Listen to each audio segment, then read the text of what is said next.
Hi എല്ലാവർക്കും നമസ്കാരം. ഇന്ന് ഞാനിവിടെ ഉണ്ടാക്കാൻ പോകുന്ന ഒരു ഹെൽത്തി ആയിട്ടുള്ള മിൽക്ക് ഷേക്കാണ്.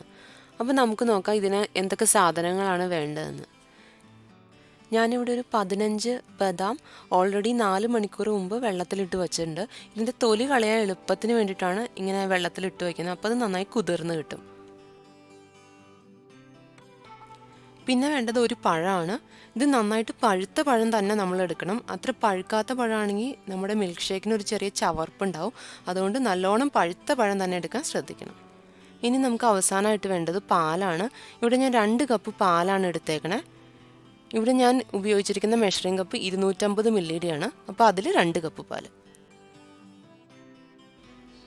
ഇനി നമുക്ക് ഈ ബദാമിൻ്റെ തൊലിയെല്ലാം കളയാം. ഇത് നമ്മൾ വെള്ളത്തിലിട്ട് വച്ചേക്കണോണ്ട് ഇത് കുതിർന്നിരിക്കുമായിരിക്കും. അപ്പോൾ ഇതിൻ്റെ തൊലി കളയാൻ നമുക്ക് എളുപ്പമായിരിക്കും.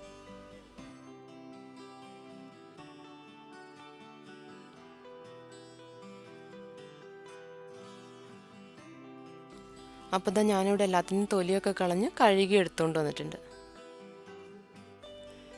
ഇനി നമുക്ക് പഴം ചെറിയ കഷ്ണങ്ങളായിട്ട് മുറിച്ചെടുക്കാം. ഇതാ ഞാനിവിടെ ചെറിയ കഷ്ണങ്ങളായിട്ട് മുറിച്ചിട്ടുണ്ട്. ഇത് നമ്മൾ ഇങ്ങനെ തന്നെ ഇടുമ്പോൾ ചിലപ്പോൾ നന്നായിട്ട് ഇത് അരഞ്ഞു കിട്ടില്ല. അപ്പോൾ നമ്മൾ ചെറിയ പീസായിട്ട് മുറിച്ചിടുകയായിരിക്കും എപ്പോഴും നല്ലത്. ഇനി നമുക്കൊരു മിക്സിയുടെ വലിയ ജാർ എടുക്കാം. അതിലേക്ക് നമ്മൾ എടുത്തു വെച്ചേക്കണ ബദാം ചേർത്ത് കൊടുക്കാം. നമുക്ക് പാലൊക്കെ ഒഴിക്കാനുള്ളതുകൊണ്ടാണ് ഞാനിവിടെ വലിയ ജാർ തന്നെ എടുത്തിരിക്കുന്നത് കേട്ടോ. ഇതാ അപ്പം ഞാനിവിടെ നമ്മുടെ ബദാം ഒന്ന് ക്രഷ് ചെയ്തെടുത്തിട്ടുണ്ട്.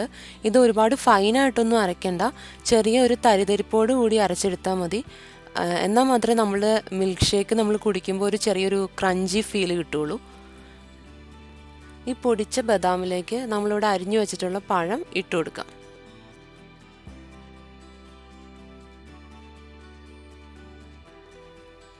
ഇനി ഇതിലേക്ക് 1 കപ്പ് പാല് നമുക്ക് ഒഴിച്ചു കൊടുക്കാം. എന്നിട്ട് നന്നായിട്ടൊന്ന് അടിച്ചെടുക്കാം. ഇപ്പോൾ ഇത് ഞാൻ മിക്സിയിലിട്ട് അടിച്ചെടുത്തിട്ടുണ്ട്. ഇനി നമുക്ക് ബാക്കിയുള്ള 1 കപ്പ് പാലും കൂടി ഒഴിച്ച് ഇത് നന്നായിട്ടൊന്ന് അടിച്ചെടുക്കാം. അപ്പോൾ ദാ ഇത്രേ ഉള്ളൂ കാര്യം. നമ്മുടെ മിൽക്ക് ഷേക്ക് ഇവിടെ റെഡി ആയിട്ടുണ്ട്. ഇനി നമുക്കിത് ഒരു സെർവിങ് ഗ്ലാസ്സിലേക്ക് മാറ്റാം. ഇതിലേക്ക് ഞാൻ പഞ്ചസാരയൊന്നും ചേർത്തിട്ടില്ല. ഇനി നിങ്ങൾക്ക് മധുരം പോരാന്ന് തോന്നുകയാണെങ്കിൽ ആവശ്യത്തിനനുസരിച്ച് പഞ്ചസാര ചേർത്ത് കൊടുക്കാം. അപ്പം ഞാനിതിൻ്റെ സ്വാദൊന്ന് നോക്കട്ടെ. നല്ല ടേസ്റ്റ് ഉണ്ട്. അപ്പോൾ നിങ്ങളെല്ലാവരും ഈ ഈസി ആയിട്ടുള്ള നമ്മുടെ മിൽക്ക് ഷേക്ക് ട്രൈ ചെയ്ത് നോക്കണം. അപ്പോൾ ഇനി അടുത്തൊരു റെസിപ്പി ആയിട്ട് കാണാം. അതുവരെ ബൈ.